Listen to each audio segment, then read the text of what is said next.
আসসালামু আলাইকুম viewers, Rahul's kitchen থেকে আজকে আমি আপনাদের জন্য খাঁটি একটি বাঙালি রেসিপি নিয়ে চলে এসেছি। কচুর ছড়া দিয়ে চিংড়ি মাছের কারি।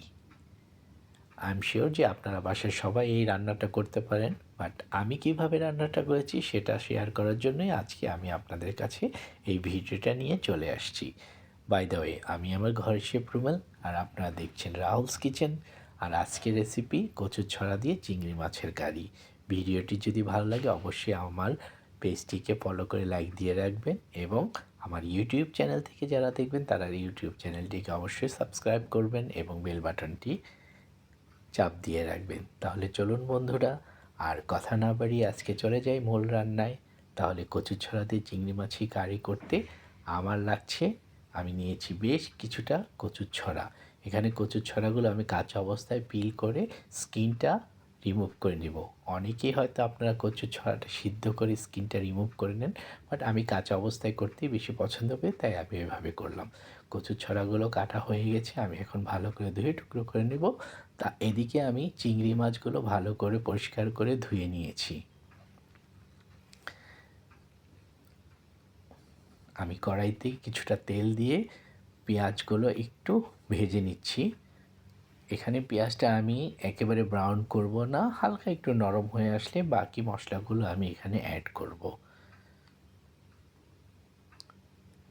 পেঁয়াজটাকে আমি নেড়ে চেড়ে একটু নরম করে নিচ্ছি। এদিকে আমি একটা বোলের মধ্যে নিয়ে নিলাম কিছুটা রসুন বাটা,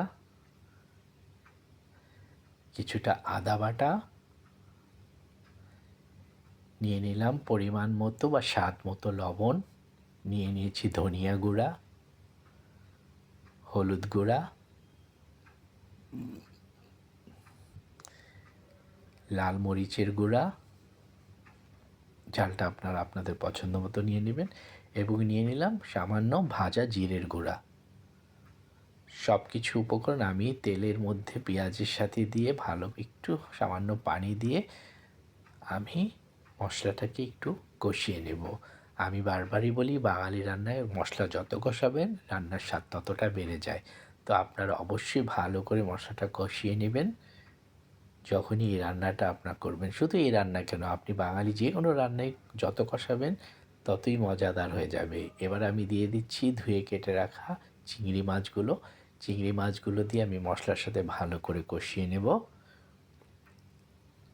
আপনারা দেখছেন রাহুলস কিচেন, আর আজকের রেসিপি হচ্ছে কচুর ছড়া দিয়ে চিংড়ি মাছের কারি। রেসিপিটি ভালো লাগলে অবশ্যই বাড়িতে ট্রাই করবেন। সামান্য পানি দিয়ে আমি আবার একটু কষিয়ে নেব।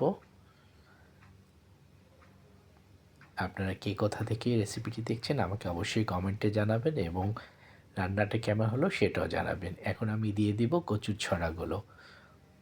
কচুর ছড়াগুলো দিয়ে আমি ভালো করে কষিয়ে নেব। এখন চিংড়ি মাছ, কচুর ছড়া সমস্ত মশলা মিশিয়ে একাকার হয়ে যাবে। এই জায়গাটা আমি একটু লম্বা সময় ধরে কষাবো, যাতে মশলা লবণ সব কিছু কচুর ছড়ার মধ্যে চলে যায়।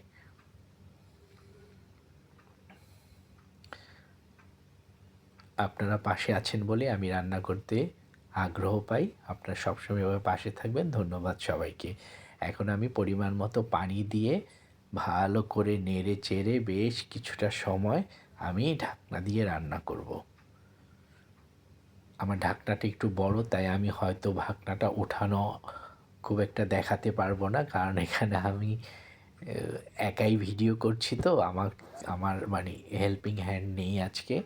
তো আমি ঢাকনাটা দিয়ে দিলাম, বাট কখন তুলবো সেটা আমি হয়তো আপনাদেরকে আর দেখাতে পারবো না। বাট এভাবে আমি কয়েকবার ঢাকনা দিয়ে ঢাকনা খুলেই রান্না করব। দেখেন ঝোলটা কিন্তু একদম ফুটে উঠেছে, বাট আরও কিছুক্ষণ রান্না করতে হবে। আপনারা জানেন যে কচুর ছড়া রান্না করলে একটু কেমন যেন একটু পিছল টাইপের হয়ে যায়। তো ঢাকনাটা তুলে আমি আবারও রান্না করে নিচ্ছি, এবং এটা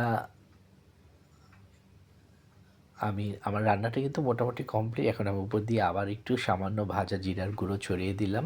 সেই সাথে দিয়ে দিলাম আমি কাঁচামরিচ কিছুটা। এখানে কাঁচামরিচটা শুধুমাত্র ফ্লেভারের জন্য দিয়েছি।